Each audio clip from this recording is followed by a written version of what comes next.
Assalamualaikum warahmatullahi wabarakatuh. Hello friends, I thank you for taking your time to watch this video. I'm Lina Septiani and my partner Alfat Fajar will present to research of our discussion, which is about brand positioning and brand equity.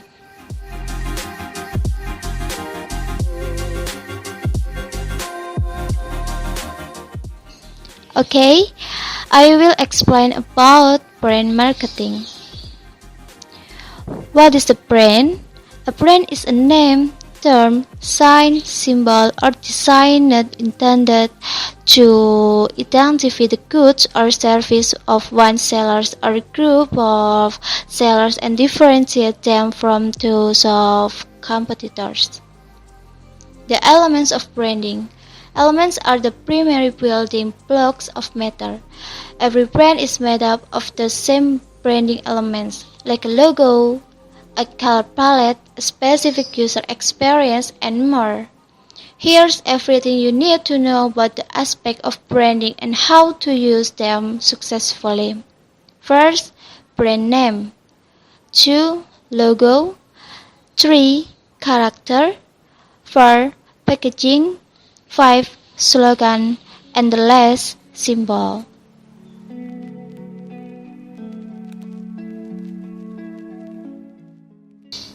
Developing a brand positioning.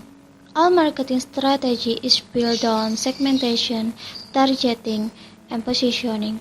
A company discovers different needs and groups of customers in the marketplace, mainly targets those it can satisfy and then set its offerings. Understanding positioning and value propositions. Positioning is the act of designing a company's offering and image to occupy a distinctive place in the mind of the target market. The goal is to locate the brand in the minds of customers to maximize the potential benefit to the firm. A valuable measure of the effectiveness of the organization positioning is the brand reputation test. If in some marketing activity and ad campaign, a viral video, a new product introduction, the brand were replaced by a competitive brand, then that marketing activity should not work as well in the marketplace.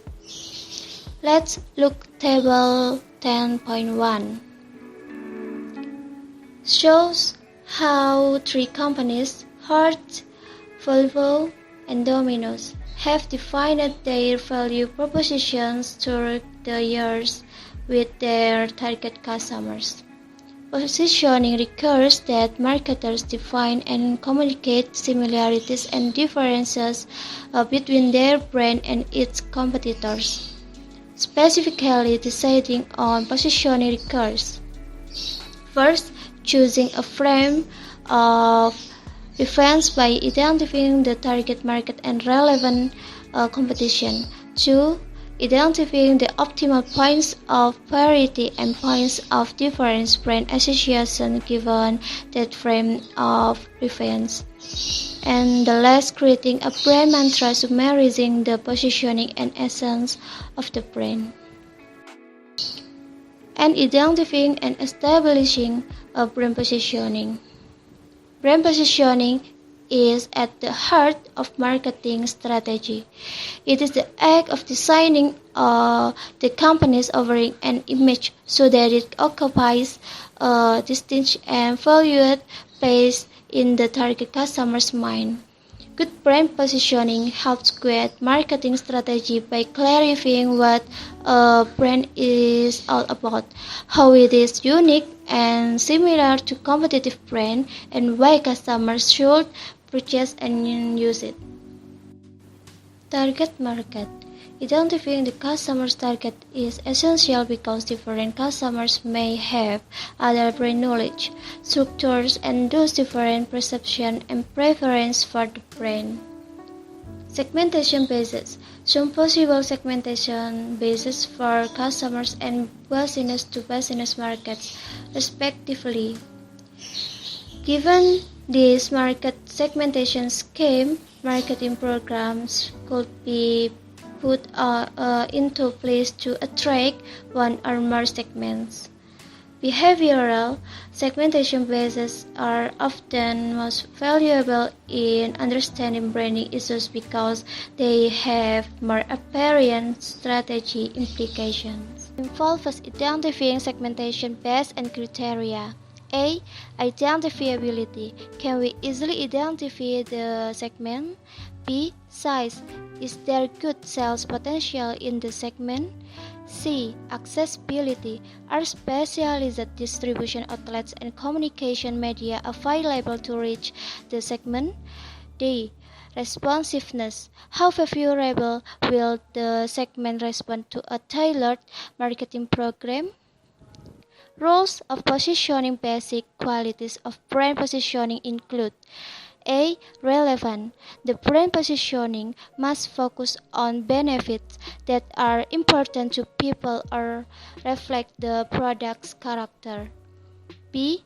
Clarity. The brand should be positioned so that it is easy to communicate and comprehend quickly. C. Coherence.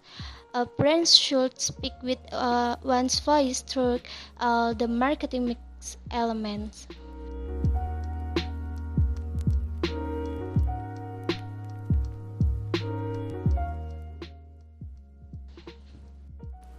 And identifying potential points of difference and points of parity. Once marketers have fixed the competitive frame of reference for positioning by defining the customer's target market and the nature of the competition, they can determine the appropriate point of difference and points of parity associations.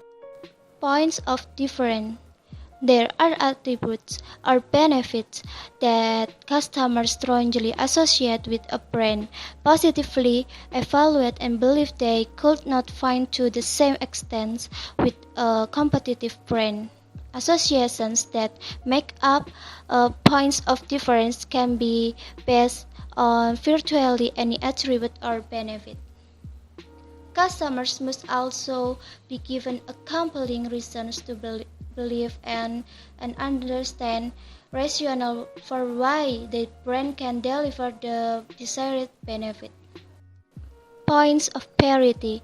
On the other hand, attribute or benefit associations are not necessarily unique to the brand but may be shared with other brands. These associations come in three primary forms: category, correlational, and competitive. Examples of negatively correlated attributes and benefits. The brand does not have to be seen as literally equal to competitors. Still, customers must feel that it does sufficiently well on that particular attribute or benefit, not considering it a negative or a problem. Assuming customers think that way, they may be willing to base their evaluation and decisions on other potentially more favorable factors to the brands. Low price versus high quality, taste versus low calories, nutritious versus good tasting, and more. Points of parity is thus more straightforward to achieve than points of difference, where the brand must demonstrate clear superiority. The key to positioning is not so much performing a both as conducting necessary competitive and correlational probes. And the next is brand positioning strategy. Positioning strategy defines a business tactics, tools, and techniques to differentiate itself from competitors and gain market share. Creating a successful brand positioning strategy requires several steps such as: first is identify values. Identify your brand's primary values. Try to distill these values into a mission statement. The second is identify competitors. Who are your primary competitors? What values do they espouse? How do they differentiate themselves? Answering this question will help you understand and competition and thus create your own brand identity. The third is differentiate. Identify is what makes your brand different from competitors. Maybe you have a more extensive portfolio of products, use ingredients or construction material, or have better customer service. This is crucial as it will dictate much of your brand marketing. And the last is communicate. The last step is communicating your brand values and what makes it different from customers. This can be done through advertising, PR campaigns, media, and etc. Basis and strategies for positioning. First, we have the quality positioning. The quality of a given product is one of the most critical components of a company brand and can be combined with other positioning strategies relatively easily. Since every business is trying to emphasize its commitment to quality, an excellent way to distinguish yourself from competitors is to narrow your focus to one area of expertise, thereby branding the company as a high quality and trusted specialist. As an example, like Hewlett Packard and Toyota. The value or price positioning. There are two ways to approach value or price positioning, which are crucially dependent on quality. One approach is to use a high-end tag, which exploits the psychological belief that the more expensive something is, the more intrinsically valuable it must be. You can also comment your brand as the provider of high quality, value priced product or services. Based on low price, for an example like Will and Lifebuoy Spoon, and based on high price, for an example like Mercedes-Benz, Apple, and Rolex. The benefit positioning. Communicating the unique benefits of a product or service has long been a popular brand position. With this strategy, the goal is to highlight your company's most powerful attributes. Example, Colgate toothpaste uses a benefit strategy with a compelling message.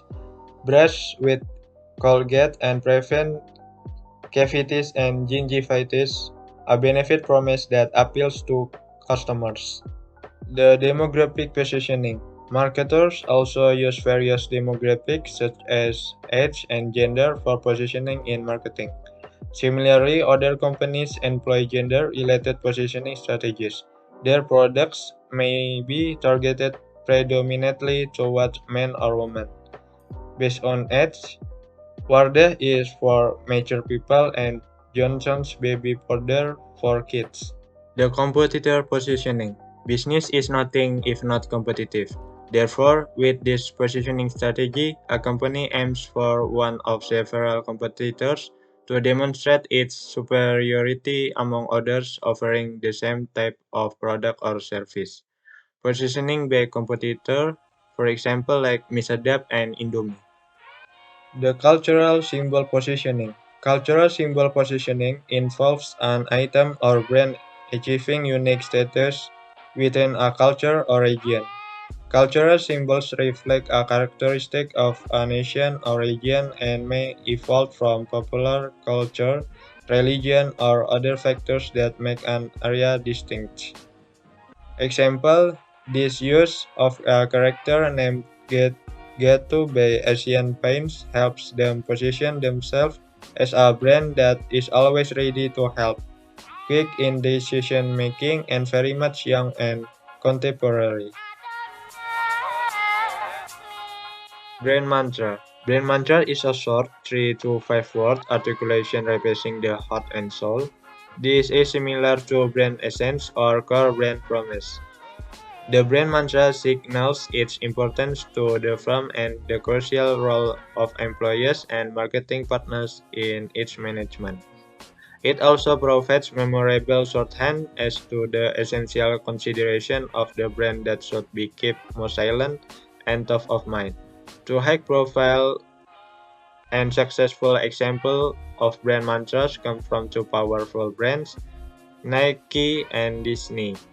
Brand mantras must economically communicate what the brand is and what is not. The Nike and Disney examples show the power and utility of a well-designed brand mantra. They also help suggest that might characterize a good brand mantra. Both models are essentially structured by the same way, with three terms as follows. Nike emotional modifier is authentic, descriptive modifier is athletic, and brand function is performance. And Disney emotional modifier is fun, descriptive modifier is family, and brand function is entertainment. Brand equity. Brand equity refers to a value premium that a company generates from a recognizable product name compared to a generic equivalent. Companies can create brand equity for their products by making them memorable, easily identifiable, and superior in quality and reliability.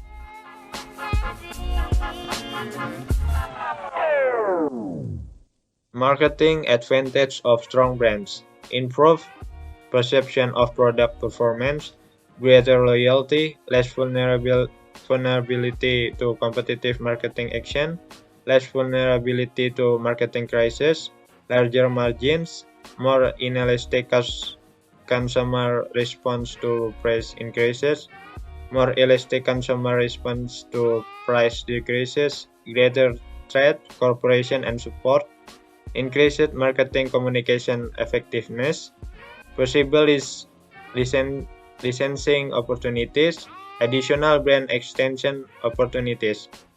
Thus, also strongly influenced by the firm's marketing activity, brand equity ultimately depends on what resides in the minds and hearts of consumers. Brand equity as a bridge. Thus, according to the customer-based brand equity concept, consumer knowledge drives the differences that manifest themselves in terms of brand equity. This relation has important managerial implications. For one thing, brand equity provides marketers with a vital strategic bridge from their past to their future. Brand as a reflection of the past. Some brands are considerably outspent but amass a great deal of brand equity through marketing activities that create valuable, enduring memory traces in the minds of consumers, as has been the case with sneakers. Brand Brands as a direction for the future. Brand The brand knowledge that marketers create over time dictates appropriate and inappropriate future direction for the brand based on their brand knowledge. Consumer will decide where they think the brand should go and grant permission or not to any marketing action or program. Customer-based brand equity occurs when the consumer has a high awareness and familiarity with the brand and holds some strong, favorable, and unique brand associations in memory. Thus, marketers must also convince consumers that there are meaningful differences among brands. Consumers must not think all brands in category are the same. Establishing a positive brand image in consumer memory, strong, favorable, and unique brand association creates brand awareness to build customer-based brand equity.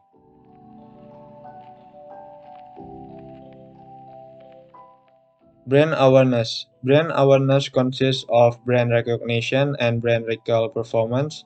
Brand recognition is consumers' ability to confirm prior exposure to the brand when given the brand as a cue.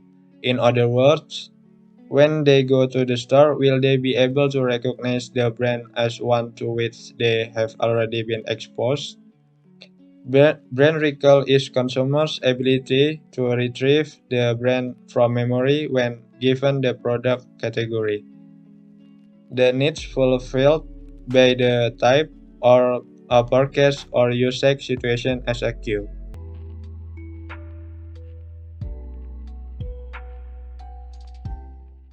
Brand image.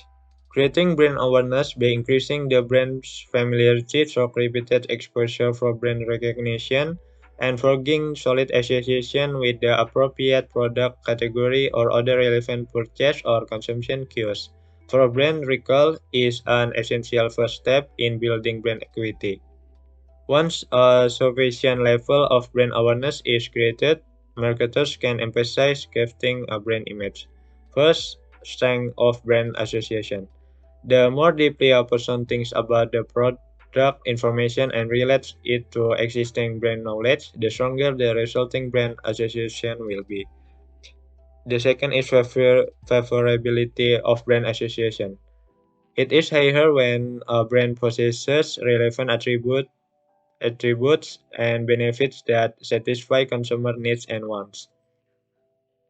Third, uniqueness of brand association. The essence of brand positioning is that it has a sustainable competitive advantage or unique selling proposition that gives consumer a compelling reason to buy it. Marketers can make these unique differences explicit through direct comparison with competitors, or they may highlight it implicitly. This may be based on the performance related or non performance related attributes or benefits.